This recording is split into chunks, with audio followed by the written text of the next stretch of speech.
Welcome back in. 6:23. An elderly military veteran is gunned down in his own home. Now, Memphis police say they know who pulled the trigger, but they need your help finding him. That's in this week's Manhunt Monday. Why did you kill my daddy? As good as he was to you. Vicky Porter's father, 79-year-old Charlie Terry Sr., was killed in his Binghamton home May 29th. Porter was at work when she got a call from her sister-in-law. She said, Vicky, you need to go and check on your dad. Your dad had been shot. So I left work in Bahia and I went to the med. Memphis police say they found Terry, a retired Somerville police officer and Army veteran, on the floor of his home on Los Angeles Street. He had been shot multiple times. Terry was rushed to Regional 1 Hospital in critical condition. When Terry's family arrived, they were met at the door by doctors. They said they tried to do all they could to revive my daddy, but your daddy did not make it. Homicide detectives say they learned Terry and 26-year-old Alvin Justice were involved in an argument over car keys just moments before the shooting. Detectives also believe Justice is the one who fired the shots. Porter says her father allowed Justice to live with him and treated him like family. My feelings is so hurt about my daddy because he didn't have to kill my daddy. My daddy is finna be 80 years old. This boy's like 26. I mean, at least thing you could do, you could have pushed him down or anything, but you didn't have to kill him. Homicide investigators have a warrant out for Alvin Justice. They say he's being charged with second-degree murder. This man took care of you. He ain't did nothing but being good to you.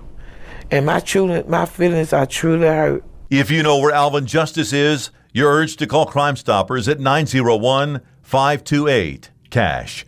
Crime Stoppers is offering up to a $4,000 reward for information leading to the arrest of Alvin Justice. Remember, all calls are confidential. For your news leader, Greg Hurst, WRAG, News Channel 3, Manhunt Monday. If you have a story that you'd like for us to profile on Manhunt Monday, email us at manhuntmonday@wreg.com. Man, this type of stuff should never happen. You had a 79-year-old man, Charlie Terry, who was generous, nice enough to open up his home to this guy. And this is what he gets in return. An argument over keys. It just doesn't make any sense.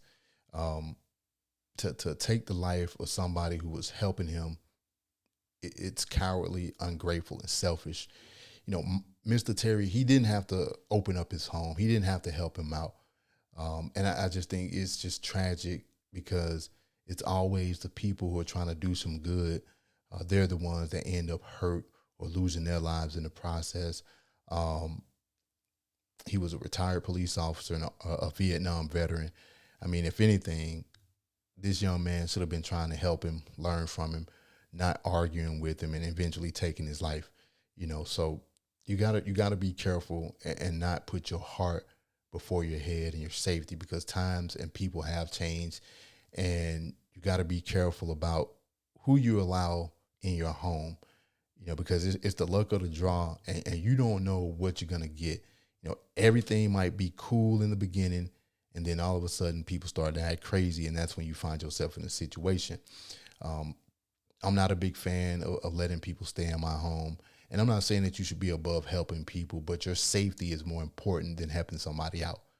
I think it's a dangerous and unsafe practice. I mean, if you've done it before and you're currently doing it where, you know, you let somebody stay at your house and you're safe and you've been safe, then count yourself as being fortunate, because outside of this, there have been other situations where people who were trying to help out other people by providing them a place to stay, they've ended up being robbed, beaten, and even lost their lives. So for this young man, I think the best thing that he can do now is to turn himself in, because it's only a matter of time before he's caught and somebody knows where he is, and they're going to tell it. And then, you know, that way, hopefully, you know, Mr. Terry's family can maybe somehow, you know, try to find peace, knowing that this guy is off the street, and just knowing that this guy won't be free to terrorize somebody else's family, you know. But yeah, it just doesn't make sense at all to me. But y'all stay safe out there. Watch yourselves, and I'll see y'all on the next one. Peace.